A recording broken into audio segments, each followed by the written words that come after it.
Welcome back, everybody, to Weather Animations. Today, we're going to take another look at the 2005 Atlantic hurricane season and find out why it was record-breaking. We know 2020 has now surpassed the number of depressions of 2005. However, 2005 still holds on to a few records. There were 31 depressions, 28 tropical storms, 15 hurricanes, and 7 major hurricanes during this unprecedented season. In total, we had 3,912 deaths and $171.8 billion in damages, making it the second costliest tropical cyclone season on record.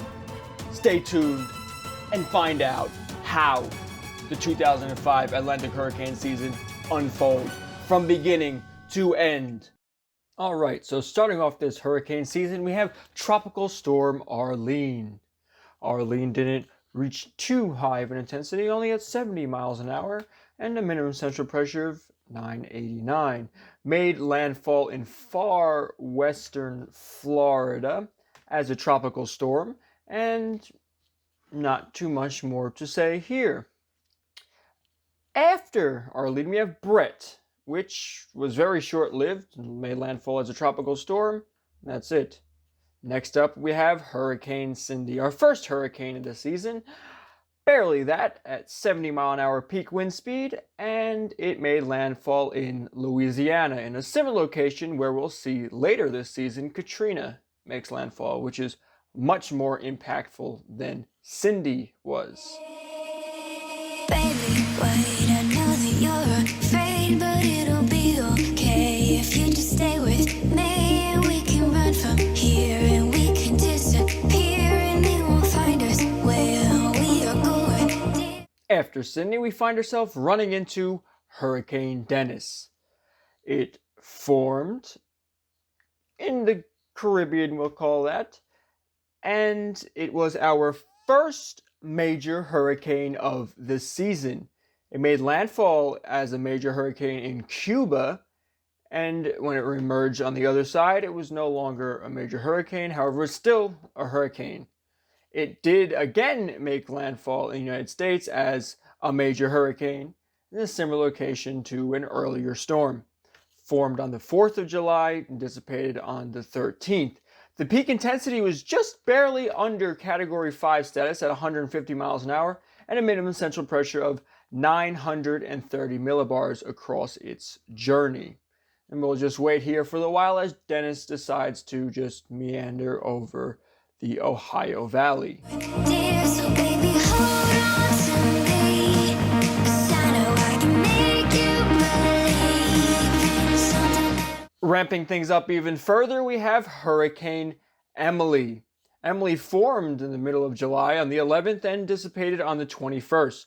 Emily was the first Cat 5 of the season. Peak intensity just barely above Category 5 status at 160 miles an hour. The minimum central pressure was 929 millibars. Emily was another Caribbean storm, and there's her Category 5 status, which only lasted for just some short time. Made landfall in the Yucatan Peninsula as a major hurricane, Category 4 strength, and then just breezed across the Gulf of Mexico, where it made landfall in northeastern Mexico as a major hurricane yet again.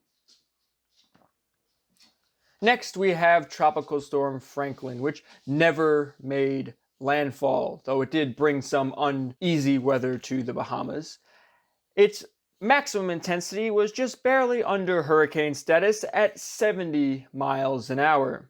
The minimum central pressure for this storm, 997 millibars. Not much more to say here about Franklin as it just meanders over the northwest Atlantic, far from any coastline.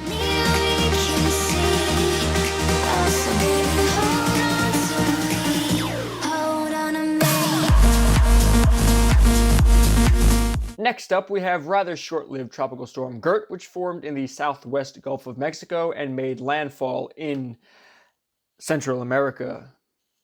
After which we have Tropical Storm Harvey. This was another fish storm, which did not make landfall anywhere. It did make a near pass to Bermuda, though. It formed on the 2nd of August and lasted until the 8th. The maximum wind speed, 65 miles an hour. Minimum central pressure at 994 millibars. So we'll sit here and wait as Harvey finishes out its track. But our hurricane season is only beginning and will continue to heat up from here. As we saw in the numbers earlier, this is quite an unprecedented hurricane season with many named storms, many hurricanes, and many major hurricanes at that as well. And a lot of those did make landfall. Next up, we find ourselves with Hurricane Irene. Irene was a Category 2 hurricane, nestled nicely in that status at 105 mile an hour peak wind speed.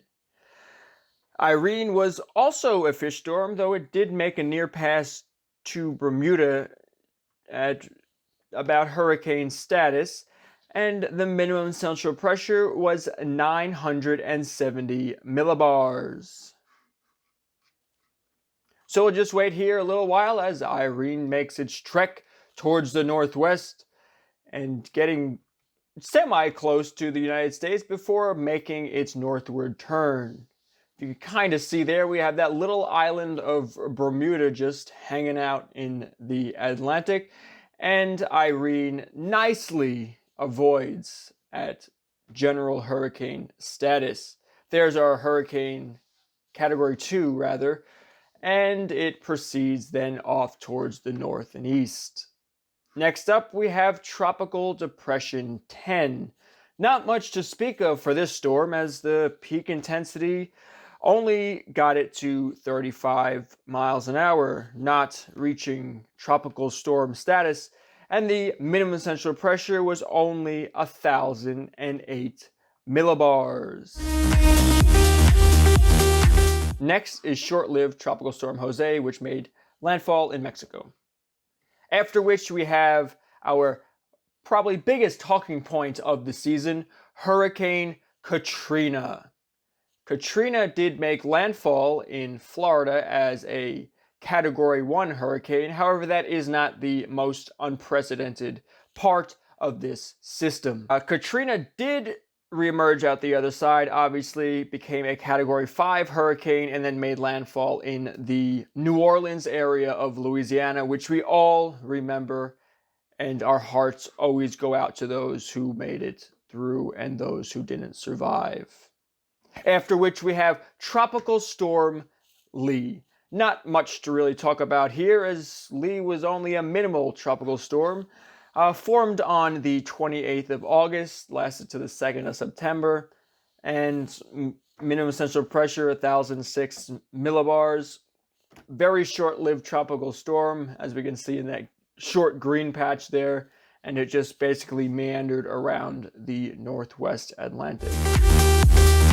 Next, we have Hurricane Maria. Maria formed on the 1st of September, lasted till the 10th, and it was a major hurricane. Maria reached peak wind speed at 115 miles an hour and a minimum central pressure of 962 millibars. Maria was only a short-lived major hurricane, as we can see there in that very small red patch on the track, and Maria sped off towards the north and east after some time, making a near pass to Iceland as an extratropical cyclone.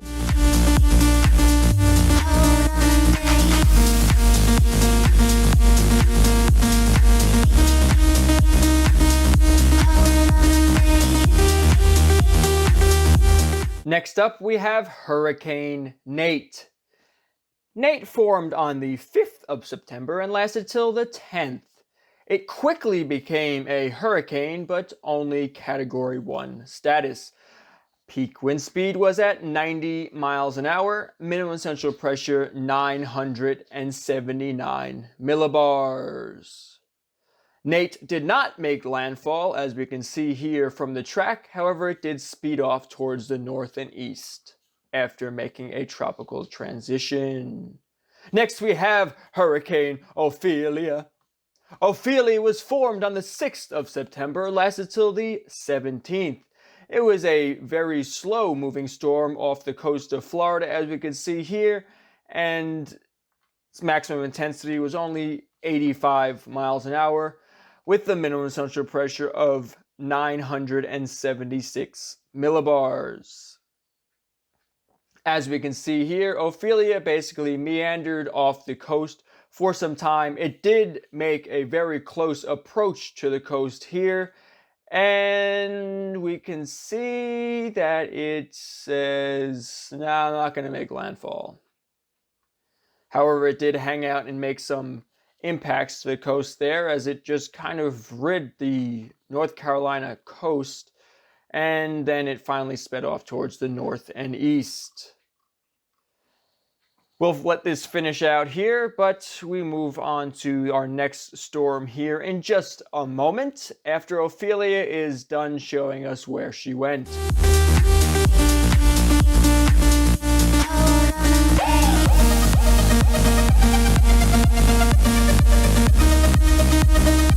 Next up is Felipe. Felipe formed on the 17th of September and lasted to the 23rd. It had a peak intensity at 80 miles an hour, minimum central pressure 985 millibars.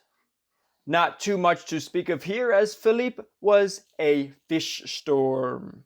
It was only a short-lived hurricane, as we can see there in the yellow track, and not much more to say here. Next up, though, we have Hurricane Rita. Rita was also a Category 5 hurricane, making it the highest on the Saffir-Simpson scale, if I could speak. Its max intensity at 180 miles an hour, minimum central pressure 895 millibars. That is insane, but not the most insane of this season. It made landfall as a major hurricane in far eastern Texas, and its impacts were substantial. Next up, we have Tropical Depression 19. Not much to say here, as well, it wasn't even a tropical storm and made no landfall. Next up, we have Hurricane Stan, formed on the 1st of October and lasted till the 5th, made landfall in the Yucatan Peninsula, re-emerged out the other side, and for a short time became a hurricane before making landfall again in Mexico in a different location. Next, we have Unnamed Subtropical Storm. That's really all you can really say there. And moving on, we have Tammy, which was another short-lived storm and made landfall in Florida. Next up is Subtropical Depression 22. Again, not too much to say here, as its peak intensity only brought it to 35 miles an hour, hence the Tropical Depression naming. Minimum central pressure was only 1,008 millibars. It did meander off the mid-Atlantic coast there for a short while. And, well, looks like we've reached tropical storm wind speeds, at least for a little while there. Yeah, that's it. Next up, we have Hurricane Vince. Vince formed on the 8th of October and lasted till the 11th. It was barely a hurricane for a very short period of time before speeding off to the north and east towards Spain. After which we have Hurricane Wilma, which reached the lowest central pressure of any Atlantic hurricane at 882 millibars. Wilma rapidly intensified to a Category 5 hurricane, and it made landfall in the Yucatan Peninsula off the very northeast coastline as a Category 4. As we saw, it formed on the 15th of October and lasts here as a tropical system until the 25th, Maximum wind speed, though, was 185 miles an hour in that period where it was a Category 5. It did speed off to the north and east afterwards. Next up, we move on to the Greek alphabet as we've exhausted all of the hurricane names. Starting with Tropical Storm Alpha, not too much there, made landfall in Hispaniola as a tropical storm. After which we have Hurricane Beta, which was a major hurricane, and it formed on the 26th of October, lasting to the 31st. This storm had a maximum wind speed at 115 miles an hour, making landfall in Central America as a hurricane. After which we have Tropical Storm Gamma, which basically just sped across the Caribbean in and out of tropical storm status. Maximum wind speed 50 miles an hour, minimum central pressure 1,002 millibars. Not too much to say there. It did make landfall as a tropical depression in Central America. Barely tropical storm status there, as we can see, and it just kind of meandered there for a short while. Lots of rainfall definitely to be expected there. After which we have Tropical Storm Delta. Delta formed in the middle of the Atlantic Ocean, and its maximum wind speed was at 70 miles an hour. The minimum central pressure, 980 millibars.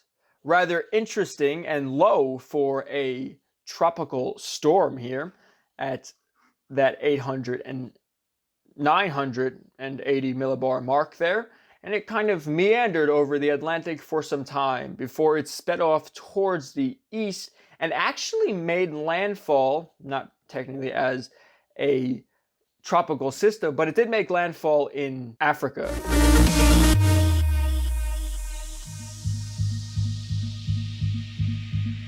After we have Hurricane Epsilon. Epsilon was a hurricane as we see in the naming convention, although its maximum wind speed was only 85 miles an hour. The minimum central pressure here, 1 millibar higher than our previous storm Delta at 981 millibars. Epsilon did not make landfall, thankfully, because this season was destructive enough. And it remained as a hurricane for quite some time before finally dissipating down to a tropical system and a remnant low after a short while.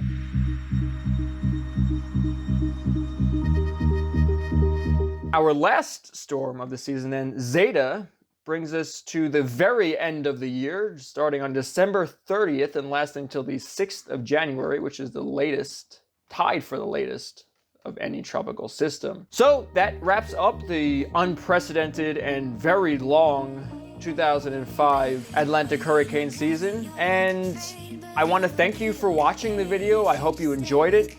Please hit the like button, subscribe to the channel if you like content like this, and hit the notification bell if you want to be notified when more videos like this arrive. So with that said, I would like to thank you and have a great day.